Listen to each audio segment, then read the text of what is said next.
Olá, que a graça bendita de Jesus Cristo e a paz sejam no seu coração. Estou passando aqui mais uma vez, tratando de algum assunto legal. Várias pessoas conversam comigo, umas pedem para falar sobre relacionamento de casais, outras pedem outros assuntos, outros temas. E alguém essa semana pediu para falar sobre autoestima. Eu já tenho um vídeo aí sobre autoestima, mas apesar disso, eu gostaria de falar mais um pouquinho então sobre a autoestima. Eu estou lendo um livro até muito interessante que chama Autoestima como Hábito, da doutora Gisele Izquierdo. Muito legal. E juntamente com isso, eu estou lendo aí, relendo na verdade, Dr. Cury, que é A Fascinante Construção do Eu. E achei muito legal, achei assim fantástico. Aí eu gostaria de falar um pouquinho então sobre a autoestima hoje, mais uma vez. Tomara que você tenha paciência de ouvir. Eu estive pesquisando, a história do grande Salomão. Salomão foi o filho de Davi, de Israel.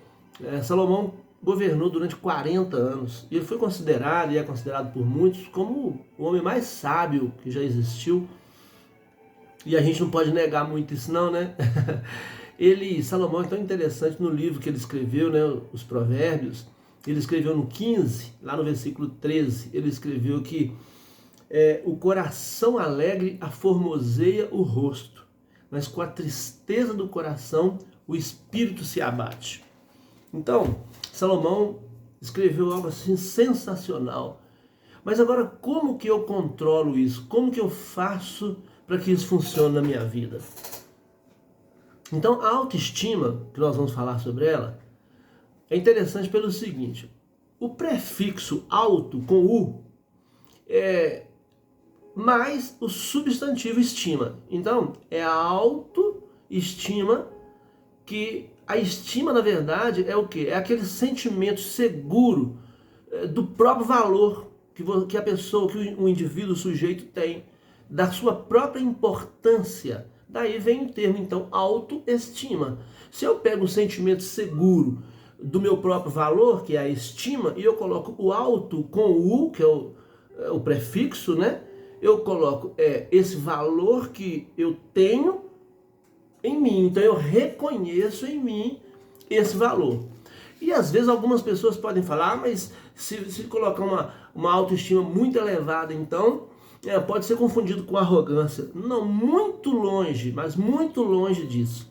A arrogância por si só, ela já é parte dos traços da personalidade que denunciam que uma pessoa está com uma baixa autoestima. Então o arrogante, ele nunca vai transmitir autoestima. Pelo contrário, será baixa autoestima, até por sinal. Então, quem tem a autoestima elevada não precisa provar isso para ninguém. Então o arrogante, na verdade, ele quer provar algo que talvez na sua própria mente nem ele está convencido disso. Portanto, não se pode confundir essas duas coisas, tá bem? Então a autoestima é aquele sentimento seguro do próprio valor, da consciência que o sujeito tem da sua importância. Por isso, a autoestima, então. Então, a autoestima é a segurança que dá a consciência ao sujeito do próprio potencial dele e que ajuda esse indivíduo a aceitar as adversidades da vida sem desespero. Ou seja, sem desistir, sem entrar em pânico. Por quê? Porque quando nós elevamos a nossa autoestima, nós compreendemos que somos capazes de enfrentar os problemas, as adversidades que são comuns a todos. Quem está com uma baixa autoestima não consegue perceber que problemas são comuns a todos. Então, a pessoa com a baixa autoestima, ela começa a se jogar tanto para baixo que ela começa a se achar a pior pessoa do mundo. O que está longe de ser verdade. Então, nós temos que aprender um pouquinho sobre isso. E eu gostaria de falar então sobre, primeiro, para eu elevar minha autoestima, o que eu preciso ter? Autoconfiança. O que é uma autoconfiança? Eu não posso entender que a autoconfiança é achar que eu vou resolver tudo, que eu estou acima de tudo. Não. Mas é saber que eu sou capaz, ainda que tudo conspire contra mim, eu ainda sou capaz de não desistir. Ou seja, eu vou entender que eu não sou um ser superior, que eu não sou um super-homem ou para mulher, uma mulher maravilha, mas que eu possa agir com prudência, com sabedoria, diante das dificuldades e eu não entrar em desespero. Ou seja, um eventual fracasso, um eventual não alcance, um eventual não alcance de algo, não quer dizer que eu seja incapaz, que eu seja incompetente ou que eu seja um fracassado. Se você for estudar as histórias dos grandes cientistas da história, os grandes descobridores, eles falharam várias vezes. Imagina quantas vezes Santos Dumont falhou para chegar ao avião como é hoje. Quantas vezes Thomas Edison falhou antes de descobrir a energia elétrica como ela está hoje. O Einstein e vários outros, todos eles, se você for pesquisar, você vai descobrir. Então nós aprendemos que quando nós temos autoconfiança. Então, por exemplo, vou te dar um caso bacana aqui. Um cidadão estava sendo julgado, em certa ocasião, por um crime que ele não havia cometido. Então ele estava muito seguro de si que ele não havia cometido o crime, mas ele seria julgado. E como naquele país a justiça não era justa, redundantemente falando, eu me lembro até de algum país chamado Brasil, né, que a justiça não era real, então ele estava sendo julgado e sabia que seria condenado. Ele estava confiante de que ele não havia cometido o crime, mas sabia que os seus acusadores queriam que ele fosse condenado. Então, chegando diante do tribunal, ele teve uma oportunidade de falar e ele simplesmente disse: eu estou seguro e confiante que eu não fiz isso. E Deus é comigo, Deus vai fazer o que for melhor, eu estou nas mãos da nossa justiça. O juiz, então, querendo mostrar justiça para os presentes, pegou 2 pedacinhos de papel e escreveu em um papel culpado e escreveu no outro papel inocente. Embolou os dois, misturou e colocou sobre a mesa. Só que na hora de escrever, o juiz, maliciosamente, pegou os 2 papeizinhos e disse: ó, um está escrito culpado e o outro está escrito inocente. Só que ele escreveu culpado em ambos os papéis. Dobrou e colocou sobre a mesa. Então a promessa de que um papel estava escrito inocente e o outro papel estava escrito culpado foi burlada. E os 2 papeizinhos embolados culpados estavam sobre a mesa. E o juiz, então, querendo ser bom, disse: olha, gente, para vocês verem que a nossa justiça é boa e verdadeira, se ele confia no Deus dele, então eu vou colocar os 2 papéis, ele que faça a sua escolha. O homem olhou para os 2 papeizinhos amassados, sem saber o conteúdo, pegou um dos papeizinhos e comeu, engoliu e falou assim: eu já fiz a minha escolha. Então, essa é a ideia da pessoa que está confiante, que está segura do que ela tem para fazer, do que ela fez ou que ela vai deixar de fazer. Então, por que é importante, então, a autoestima? A importância maior da autoestima é que quem tem baixa autoestima, alguns problemas graves, por exemplo, sempre quer culpar os outros. Quem está com a baixa autoestima nunca assume suas falhas, seus erros. Ela sempre tem que culpar alguém. Ou é o marido, ou é a esposa, ou é o pai, ou é o filho, ou é o patrão, ou é o empregado, ou é o pastor, é o padre, é a igreja, é o amigo. Então, quem tem baixa autoestima também pensa que qualquer opinião diferente da sua é uma afronta. Acaba adquirindo uma síndrome que eu gosto de falar, que é a síndrome do cão vira-lata. Sabe? Tudo conspira contra, afrontou, me afrontou, mudou a opinião. Não, quem tem opinião diferente da nossa não é afronta. Isso é liberdade. Às vezes a opinião do outro está correta, pode até mudar a nossa e nos ajudar a melhorar, inclusive, né? Então quem tem a baixa autoestima também tem uma necessidade absurda de vencer todas as discussões. Meu amigo, minha amiga, nunca nós temos a razão completa. Nunca nós vamos vencer todas as dificuldades, nunca vamos vencer todas as discussões, todos os problemas, nunca! Nós temos que aprender que vencer discussão não pode ser parâmetro de felicidade. Quem tem a baixa autoestima também preocupa muito com o que os outros vão pensar. E eu não te nego, eu tenho um pouco esse defeito, eu preocupo muito com o que os outros vão pensar. Eu preocupo com tudo, eu tomo cuidado, as falas que eu coloco aqui, a roupa que eu visto, sabe, a minha postura. Eu preocupo um pouco com o que os outros vão pensar. Isso é importante, mas isso não pode ser parâmetro. Por quê? Porque quem tem a baixa autoestima preocupa tanto com o que os outros vão pensar e assim ele fica refém dos outros, daquilo que os outros vão fazer e vão criar da sua própria imagem. Então o que eu faço? A baixa autoestima me leva a depender dos outros para eu sofrer menos. E não é para ser feliz. Porque quem tem a baixa autoestima não vai alcançar nenhum ponto de felicidade. Porque nada vai agradar. Agora, por outro lado, quem tem a autoestima elevada, o que acontece com essa pessoa que tem a autoestima elevada? Eu vou te dar uns pontos aqui. Mas antes eu vou te contar uma história muito legal, que está inclusive no livro do Alan Percy, que ele traz um livro sobre os pensamentos da Frida Kahlo. É uma história seguinte, que um fazendeiro, ele tinha apenas no momento difícil da sua vida um cavalo. E certo dia pela manhã ele notou que o cavalo havia sumido. Então seus vizinhos, pessoas que estavam próximas, aproximaram e disseram: "Oh, que pena, o senhor deve estar muito chateado, né?" Aí ele olhou e disse, simplesmente: "Veremos." Quando foi no dia seguinte, aquele cavalo voltou trazendo vários outros cavalos selvagens que o acompanharam e entraram para o estábulo. Ele fechou e ficou com mais um tanto de cavalos. Os vizinhos então aproximaram e disseram: "Olha, hoje então o senhor deve estar muito feliz." Ele limitou-se a dizer: "Veremos." Quando foi no dia seguinte, o seu filho foi amansar o cavalo, um dos cavalos, e acabou tomando um tombo, quebrou a perna. E os vizinhos vieram e disseram: "Nosso Deus, o senhor deve estar muito chateado." Ele limitou-se a dizer: "Veremos." Dias depois, o seu filho já estava em casa, não tinha condição de andar, houve uma guerra e o rei convocou todos os jovens que pudessem lutar para a guerra. O seu filho não foi para a guerra em razão disso. A vizinhança foi logo aproximando e dizendo: "Hoje então o senhor está muito feliz." E ele limitou-se a dizer: "Veremos." Então, o que quer dizer a autoestima elevada? É a capacidade que nós temos de compreensão da vida, das coisas, das circunstâncias. Quem tem autoestima elevada tem a capacidade de assumir as suas próprias responsabilidades. Coisas vão acontecer? Vão, mas quem tem autoestima elevada vai enfrentar aquilo, vai procurar saídas, vai buscar soluções. Quem tem autoestima elevada também aceita os argumentos alheios. Por quê? Porque eu aceitando os argumentos alheios não quer dizer que eu estou perdendo as minhas convicções. Ao contrário, eu estou alimentando mais as minhas convicções.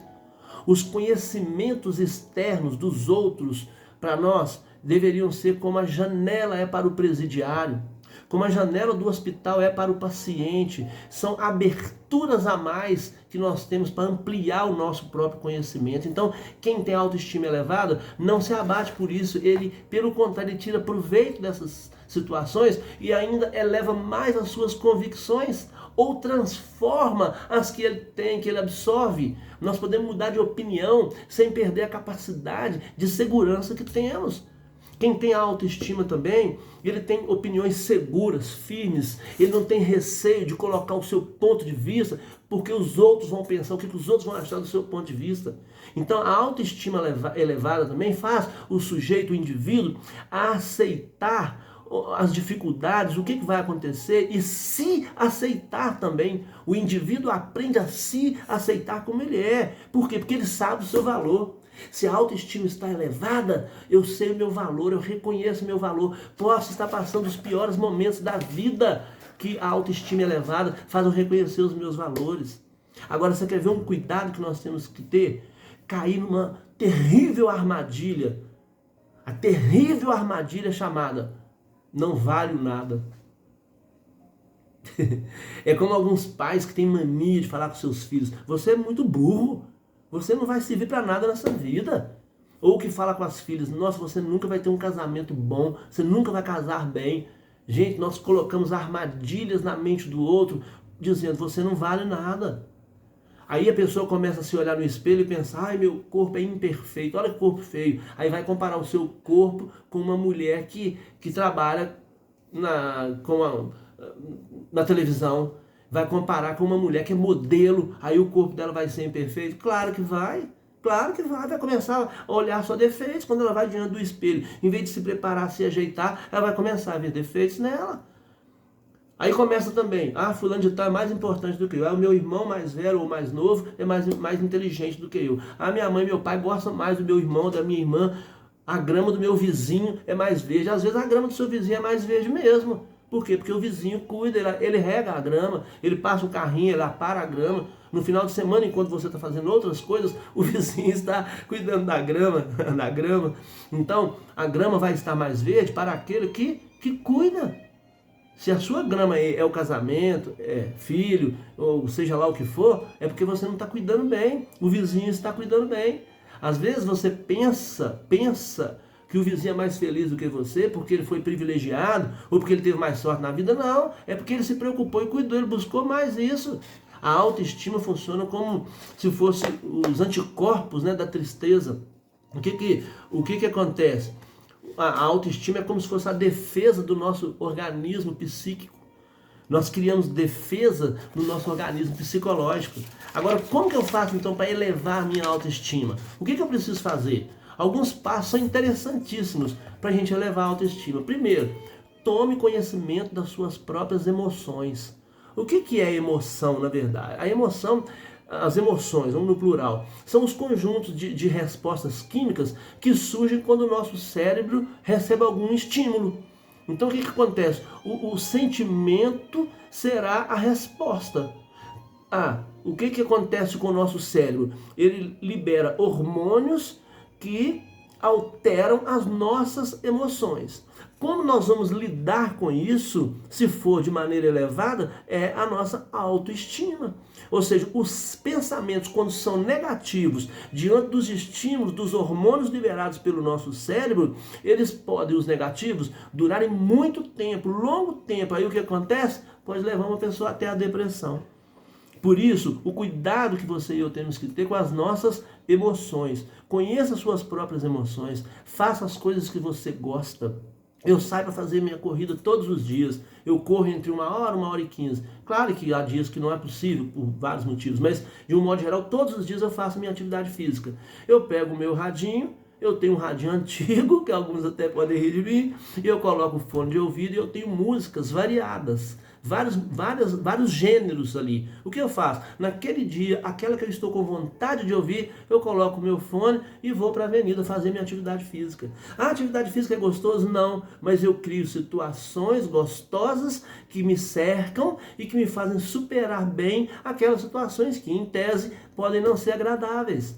Então, mais um ponto interessante, mais um passo interessante para elevar a autoestima. Relacione-se de forma respeitosa consigo mesmo. Respeite-se. Respeite-se. Tenha respeito por você. Sabe por quê? Porque as emoções, elas têm 3, pelo menos, tipos de emoções. E são curiosas. As emoções primárias, pelo nome já está dizendo aí, são as iniciais. O que elas fazem? Elas são facilmente perceptíveis. Quais são elas? Por exemplo, a tristeza. Se você vê uma pessoa triste, você percebe na hora. A outra, a alegria. Uma pessoa alegre, você olha para ela, você vê que ela está alegre. Alguns, você viu o passarinho verde? Não, eu estou com minha autoestima elevada.